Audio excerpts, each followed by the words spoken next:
আসসালামু আলাইকুম। আজ আমরা ফিউচার কন্টিনিউয়াস টেন্স সম্পর্কে টোটাল আলোচনা করব। সো ফিউচার কন্টিনিউয়াস টেন্সের সংজ্ঞা এবং স্ট্রাকচার এবং কিছু কিছু সুন্দর উদাহরণের মাধ্যমে অর্থাৎ এক্সাম্পলের মাধ্যমে আমরা ভিডিওটি আপনাদের সামনে উপস্থাপন করেছি। সো এই ভিডিওটি দেখলে ফিউচার কন্টিনিউয়াস টেন্স সম্পর্কে আপনার আর কোনো ডাউট থাকবে না, সব ডাউট ক্লিয়ার হয়ে যাবে। সো চলুন প্রথমে দেখে নেওয়া যাক ফিউচার কন্টিনিউয়াস টেন্সের ইংরেজিতে সংজ্ঞা। So future continuous tense is used when an action is thought to be going on in the future, অর্থাৎ ভবিষ্যতে কালে কোনো কাজ চলতে থাকবে, অর্থাৎ ভবিষ্যতে একটি কাজ হবে এবং সেই কাজটি কি চলতে থাকবে, এর বোঝালে ফিউচার কন্টিনিউয়াস টেন্স হয়। সো বাংলায় চেনার উপায় কি কি? বাংলা ক্রিয়ার শেষে তে থাকিব, তে থাকিবে, তে থাকিবা, তে থাকিবেন এদের যে কোনো একটি যুক্ত থাকে। সো এরপরে এর স্ট্রাকচার অর্থাৎ গঠন কি কি হবে? প্রথমে হবে সাবজেক্ট অর্থাৎ কর্তা, তারপরে shall be, will be. So shall be, will বির পরে কী হবে? মেইন ভার্ব, এবং তার সাথে কী হবে? আইএনজি, তারপরে কী হবে? অবজেক্ট। সো চলুন আমরা কিছু উদাহরণের মাধ্যমে আরও খুব সুন্দরভাবে জিনিসটা বুঝি।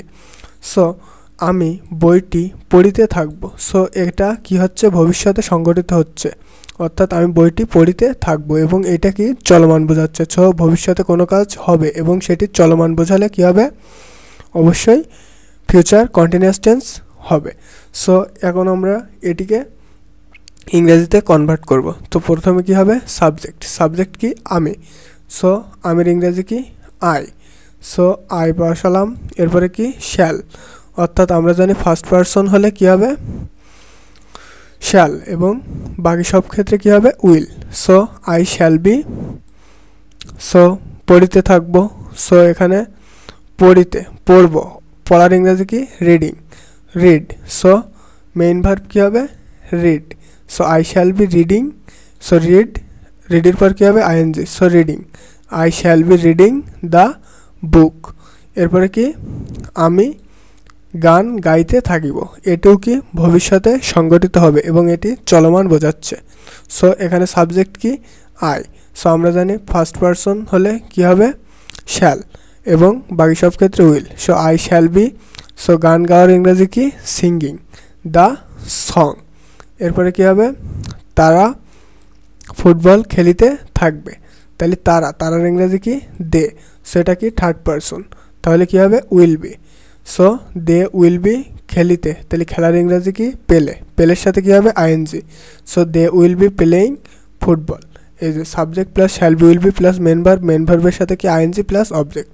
সো এখানে সাবজেক্ট বসালাম, তারপরে শ্যাল বি, উইল বির ভিতরতে যেহেতু এটা থার্ড পারসন তাহলে কি হবে? Will be. They will be, তারপরে পেলে, এখানে ভার্ব যেহেতু খেলা, সো খেলার ইংরেজি কি? পেলে। তাহলে পেলে, পেলের সাথে কি? আইএনজি, তাহলে প্লেয়িং ফুটবল। তারপরে কি? সে কাজটি করিতে থাকবে, তাহলে সে ইংরেজি কি? হি। হি, তারপরে যেহেতু থার্ড পারসন তাহলে কী হবে? Will B. He will B, তাহলে করার ইংরেজি কি? ডু, এবং ভার্বের সাথে কী হবে? আইএনজি, তাহলে ডুইং। এরপরে কি? Object, doing the work. He will be doing the work. তারপরে কি? তুমি বা তোমরা স্কুলে যাইতে থাকিবে। তাহলে এখানে তোমরা, তাহলে তোমরার ইংরেজি কি? দে। সো এটা যেহেতু থার্ড পারসন তাহলে কি হবে? Will be. They will be. যাওয়ার ইংরেজি কি? গো। সো গোর সাথে কি? সাবজেক্টের সাথে, এই ভার্বের সাথে ING. So going to school. They will be going to school. তিনি অফিসে যাইতে থাকিবেন, তাহলে তিনি, তিনির ইংরেজি কি? He. He will be. So going to office. So এই ছিল ফিউচার কন্টিনিউয়াস টেন্স। আশা করি ফিউচার কন্টিনিউয়াস টেন্স সম্পর্কে আর আপনাদের কোনো ডাউট নেই। যদিও ডাউট থেকে থাকে অবশ্যই কমেন্টে জানাবেন, আমি আরও সুন্দরভাবে আপনাদের সামনে ভিডিও উপস্থাপন করার চেষ্টা করব। সো অবশ্যই স্মার্ট বাংলা চ্যানেলটি সাবস্ক্রাইব করবেন এবং সুন্দর একটি লাইক কমেন্ট করার অনুরোধ রইল। আসসালামু আলাইকুম, থ্যাঙ্কস এভরিওয়ান।